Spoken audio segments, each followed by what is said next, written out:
Good morning, students. Today we are going to start the second chapter of chemistry, that is acids, bases and salts. Students, you have studied in class 9 then that on the basis of chemical properties, matter can be divided into two categories: pure substances and mixtures. Now, pure substances can be divided into again two categories: elements and compounds, and these mixture can further be divided into homogeneous mixtures and heterogeneous mixture. Here, compounds, we can divide compounds further into three categories: acids, bases and salts. So, the acid, bases and salts we are going to study in this chapter. They comes under the category of compound, means these three are the examples of compounds. Before I start acid, I want to explain you one more term, that is indicators. What are indicators?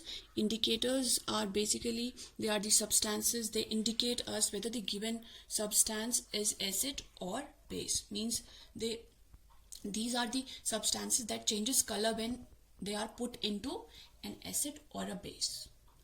Now, indicators can be divided into two categories: natural indicators and synthetic indicators. It is clear from the name. Natural means which we get from nature, means we get from natural things, and synthetic indicators, these are the man-made indicators. Here we have some examples of natural indicators: litmus, turmeric and red cabbage. These are the examples of natural indicators, and phenolphthalein and methyl orange are the examples of synthetic indicators.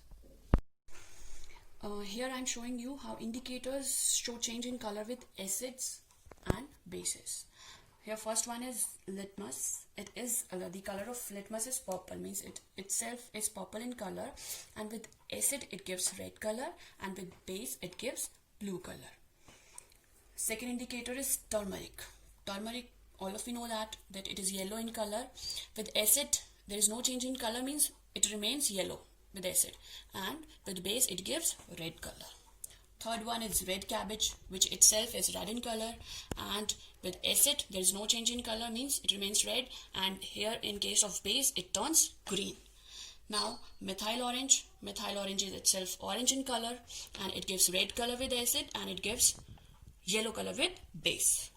And next one is phenolphthalein, which is colorless and which is itself colorless, and with acid it remains colorless, and with base it gives pink color. So this is how indicators show change in color, means how they tell us whether the given substance is acid or base by change in color. Now there is one more category of indicators, that is olfactory indicators. Olfactory means related to smell, and indicators means again it indicates us whether the given substance is acid or base. So olfactory indicators are the indicators whose smell changes in acidic or basic solutions, means they show change in smell when they are put in acid or base. So here we have examples of olfactory indicators. First one is onion extract. You must have smell onion.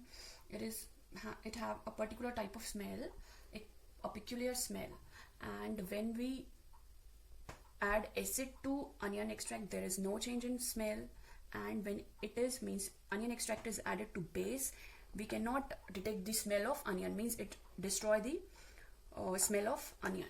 Now the second one is vanilla extract. Vanilla is a sweet, it has a sweet pleasant smell, and again when we add acid to vanilla extract there is no change in smell, and when we add base to vanilla extract we cannot detect the smell of vanilla, means it destroys the smell of vanilla. So by this we can find out whether the given substance is acid or base. Now we are coming to acids. Acids are the substances which are sour in taste. You all have studied it in earlier classes that acids are substances which are sour in taste, and with litmus they change blue litmus to red. Here litmus is an indicator. Now we are coming to the classification of acids. We have various classification of acids on different bases. Here the first classification of acids is on the basis of the source from which we are getting them. So the source from which we are getting acids, we can categorize acids into two categories: inorganic acids and organic acids. Inorganic, we also call them mineral acids. Inorganic acids or mineral acids are the acids which we get from the minerals, and the minerals we get from earth. And the organic acids, as the name telling us, that organic acids are acids which we extract from living things, means living beings. They may be plants or they may be animals. Here we have examples of mineral acids. First one is HCl, hydrochloric acid, H2SO4, this is sulfuric acid, HNO3, this is nitric acid, and H2CO3, this is carbonic acid. These all are the examples of mineral acids. Now, in examples of organic acids, we have first formic acid. We get formic acid from the ant, means ants have formic acid in them. Second one is acetic acid. It is present in vinegar. Third one is oxalic acid. This is present in the tomatoes. So here all these three examples are of organic acid, means all of the three we get from living beings. Now here we have second categorization of acids, which is on the basis of their strength. Now on the basis of the strength of acids, we can categorize them into two categories: strong acids and weak acids. Here the strong means those acids are strong in nature, means they are very dangerous, they are very corrosive in nature. And weak acids are the acids, they are less dangerous, they are less corrosive in nature, and mostly they are edible acids, means we can digest them.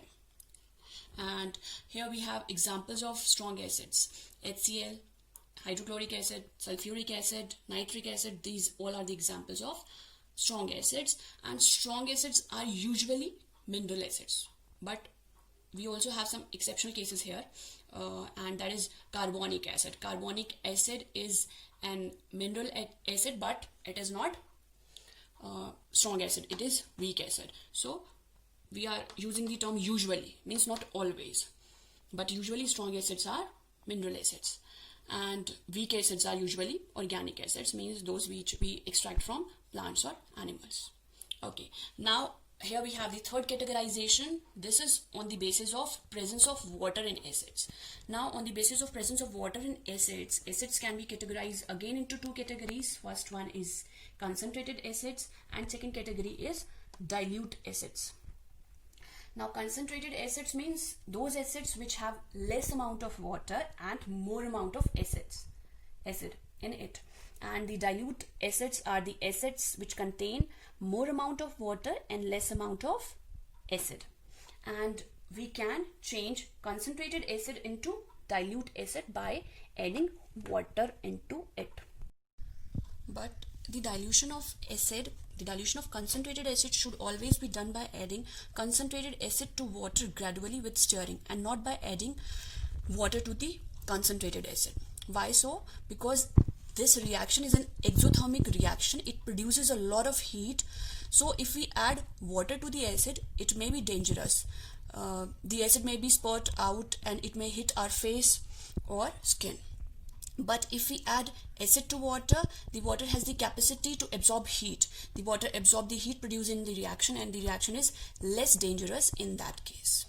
So that's all for today. In the next class, we will study about the properties of acid. Thank you.